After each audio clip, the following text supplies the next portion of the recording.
Well, nowadays, it seems like wherever you go, whatever you do, whatever you watch, you can't help but listen to politicians of all kinds pointing fingers at one another. This one did this. That one did that. This one's not qualified. That one's less qualified. This one lied. That one lied first. That one lied more. That one lied worse. And it's not just the politicians. It's the propositions. We might open up our voting manuals or hear a commercial on TV, and at first, a proposition might sound like a good idea. Until we read the small print and find out that the people promoting it have a very definite agenda. And it's a good idea for them, but maybe not for the rest of us. And then we find out that these other propositions that don't seem like good ideas at first glance, well, the people who are making them look bad, they have their own bias. And it's not good for them, but it might be good for the rest of us. It's enough to make your head spin.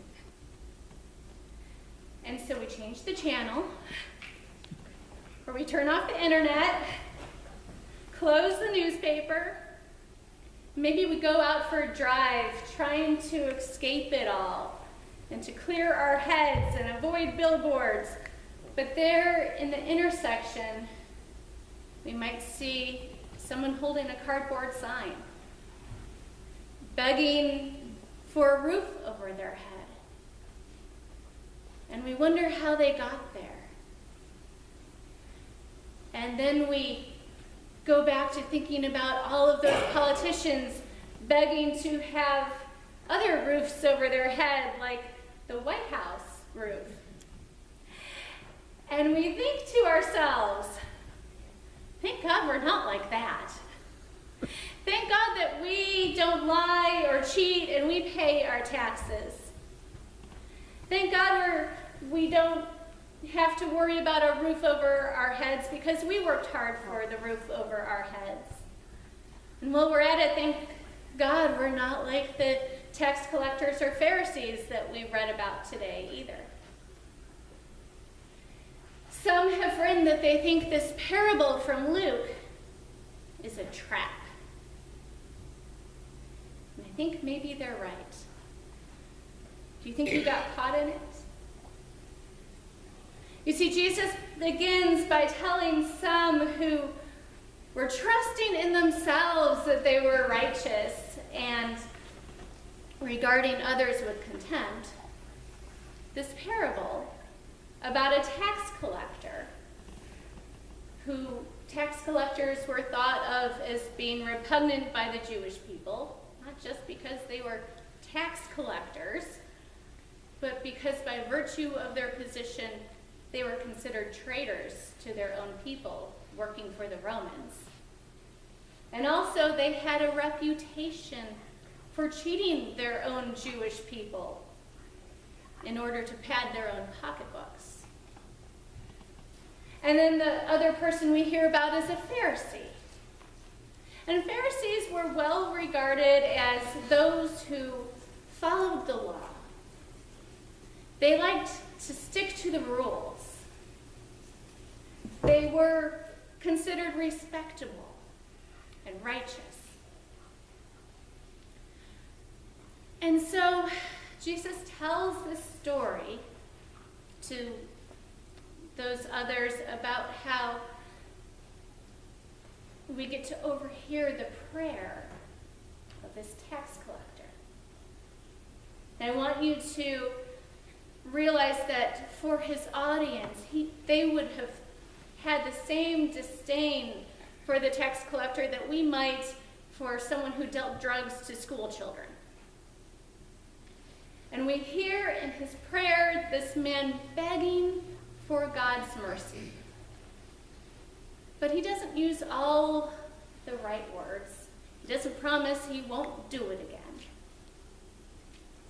And then we also hear this Pharisee who Jesus' audience might have regarded the same way we would a qualified member of our church council. And we hear this Pharisee giving thanks to God. That's a good thing, right? That he has made good choices and done the right things, and thankful that he's not like that tax collector. And so at first his audience, and maybe we can think that this is a good parable, a story about values and morals. But then Jesus brings the trap when he says it's the tax collector who is justified. It just doesn't make sense. But you see, it's the tax collector who recognizes that he needs God's mercy, that he cannot justify himself. Well, the Pharisee, on the other hand, credits himself with his righteousness and his qualifications.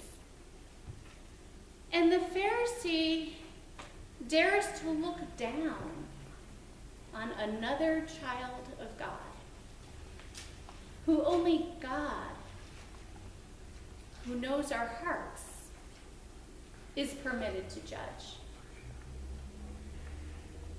So did you get caught? Did you think that it should have been the Pharisee that was justified and not the tax collector? Maybe some of you have been around enough listening to the Gospels where you saw the red flag, because so often the Pharisees are used as examples of what not to do.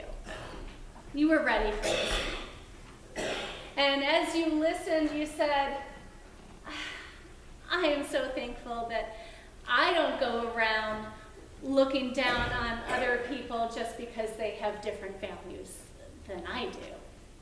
Thank God I am not like that Pharisee. Did any of you get caught there? Because the moment we thank God that we're not like the Pharisee, we are just like the Pharisee. Or maybe you got caught where I did, much earlier, before the parable even begun.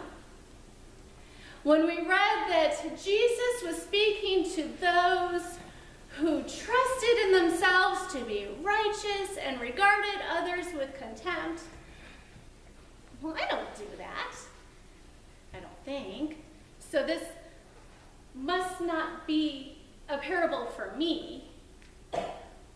It's a good parable. In fact, I can think of lots of people who really need to listen to this parable. And thank God I'm not like them. Oops. Ouch. Maybe this parable is for me.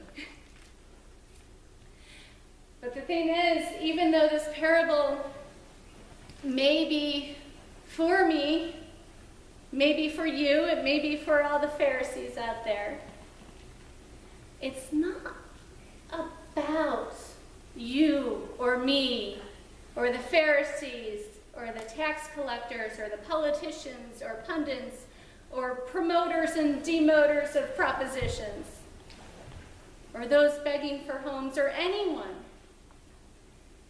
This parable is about God. This parable is about a God who knows all of our failures, all of our flaws, all of our repugnant, hypocritical, finger-pointing ways, and still loves us enough to give us Jesus. You see, this parable was told while Jesus was en route to Jerusalem, where he knew the cross was waiting for him. And it's tied to that. Because of the cross, we know that God is not willing to give up on us, no matter how imperfect we are. And that Jesus defeated death and destroyed sin in order to give us Easter. So when we listen to this gospel, we hear about a God who has mercy on us with all of our lies and cheating and scandal and arrogant, hypocritical, finger-pointing ways. And we hear that there is nowhere we can go, no amount of darkness, no depth of fear or anger or sin or ego, where Jesus will not go to bring us back.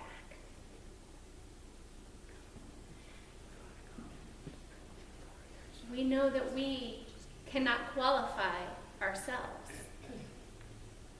but Jesus has justified us with the most undeserved, amazing grace,